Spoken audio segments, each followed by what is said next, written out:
আজকের এই প্রোগ্রামের সম্মানিত সভাপতি সহ বিভিন্ন দলের কেন্দ্রীয় গুরুত্বপূর্ণ নেতৃবৃন্দ এবং সামনে উপবিষ্ট সকলের প্রতি আমার সালাম, আসসালামু আলাইকুম। আমি আজকের প্রোগ্রাম যেহেতু ভারতীয় পণ্য বয়কট প্রোগ্রাম, ভারতীয় পণ্য নিষিদ্ধকরণ এখন সময়ের দাবি, এই দাবিতে আজকের এই সমাবেশ। তো প্রেক্ষাপটে আরো কিছু ইস্যু নিয়ে কথা বলতে হয়। বেনজির আজিজ এবং সেই মুক্তিযুদ্ধ কোঠা 18 সালে সেই সংগ্রামের মাধ্যমে যেটি এই ছাত্র সমাজ মুক্তি পেয়েছিল কোটা সংস্কার আন্দোলনে, সেই কোটা কোন জানি এক মুক্তিযুদ্ধের সন্তান কমান্ডের সন্তান হাইকোর্টে রিট করেছে। কি সুন্দর নাটক! এই 30% কোটা এখন আবার পূর্ণ মহলের রায় দিয়েছে জনগণের দৃষ্টি ঘুরানোর জন্য।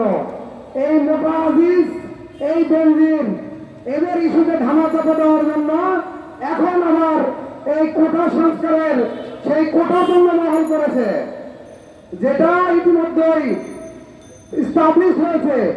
এই ইস্যু নিয়ে আবার নাড়াচাড়া শুরু করেছে। আপনারা জানেন, সংগ্রামী সেই সুরঞ্জিত সেনগুপ্ত থেকে শুরু করে আমাদের একের পর এক ইস্যু ধামাচাপা দেওয়া শুরু হয়েছে। একটার পর একটা ইস্যু আবিষ্কার করে সেই পরিমাণে বিভিন্ন ধরনের সেই নোংরা ইস্যু দিয়ে জাতীয় গুরুত্বপূর্ণ ইস্যুগুলোকে আড়াল করা হয়। এই সরকারের কোনো ম্যান্ডেট না থাকায় আজকের এই প্রশাসনের দুর্নীতি আমাদের দেশকে দেউলিয়া করে ফেলেছেন। আপনারা জানেন, বিভিন্ন ব্যাংক গ্রাহককে 10 লক্ষ টাকা দিতে পারে না, 1 লক্ষ টাকা দিতে পারে না। আপনারা মিডিয়ায় দেখেছেন, দিনের পর দিন নিজের টাকার চেক নিয়ে ধরে তারা সেই টাকা তুলতে পারে না। কেন? কি হয়েছে? হাজার হাজার কোটি টাকার দুর্নীতি বাংলাদেশকে ফোকলা করেছে এই আওয়ামী লীগ সরকার। 90,000 কোটি টাকা ক্যাপাসিটি চার্জ আপনারা দেখেছেন।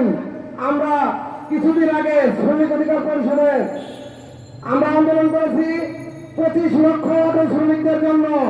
তাদের বিভিন্ন ইস্যু, তার মধ্যে একটি গুরুত্বপূর্ণ ইস্যু ছিল যে চার্জের জন্য বিদ্যুৎ ব্যয় হয়।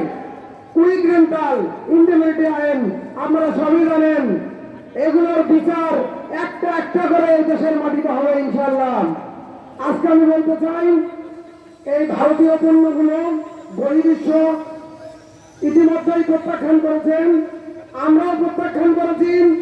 আমাদের কিছু লেজুর ভিত্তিক বুদ্ধিজীবী রয়েছেন, মাঝরাতে বিভিন্ন সময়ে টিভিতে টকশোর মাধ্যমে ভারতের গুণগান বর্ণনা করেন। আমি তাদেরকে বলছি, এখন সাবধান হয়ে যান। আপনারা এখন লোকপালা জায়গায় পরিণত হয়েছেন। আপনাদের জন্য যদি 1971 সালের আগে হইতো তাহলে আপনারা রাজাকারী থাকতেন। ভারতীয় পণ্যের পক্ষে আপনারা এখনো ছাপাই গেছেন টাকা নিয়ে। এটা আপনাদেরকে কিন্তু সামাজিক অনুষ্ঠান থেকে শুরু করে আপনারা কিন্তু কোনো জায়গায় মুখ দেখাতে পারবেন না। আপনারা সাবধান হয়ে যান, ভারতের দালালি বাদ দেন।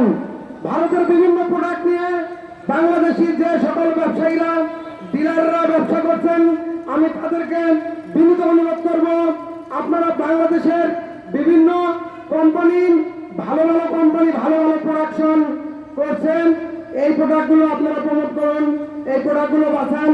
দেখেন, আপনি হয়তো মনে করছেন আমি ভারতীয় পণ্য কিনি না, এইরকম করে দেখেন ঘুরে ফিরে কেউ না কেউ কোনো পণ্য কিনছেন।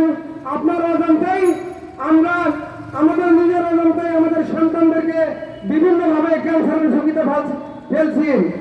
তাই আপনাদেরকে অনুরোধ করব, ব্যবসায়ী মহল থেকে শুরু করেন আমরা জনসাধারণ, আমরা ভারতীয় পণ্য বয়কট করব। ভারতীয় পণ্য আমরা বর্জন করেছি, এটা সারা বাংলাদেশে পড়েছে ইনশাআল্লাহ। গোটা বিশ্ব ভারতীয় পণ্য বয়কট করেছেন। আমাদের রাষ্ট্রীয়ভাবে ভারতীয় পণ্য বর্জনের জন্য ঘোষণা দাবি করছি। সেই সঙ্গে এই সরকার যে মোটা আজিজ এবং বেনজিরের ধামাচাপার যে ইস্যুগুলো নিয়ে আসার জন্য কোটা সংস্কারের সেই 30% মুক্তিযুদ্ধ কোথায় আবারও বহাল রেখেছে। এর তীব্র প্রতিবাদ জানাই। ইমান বাংলাদেশে মেধার ভিত্তিতে সবকিছু হবে, কোনো কথা থাকবে না। ধন্যবাদ সবাইকে। আসসালামু আলাইকুম।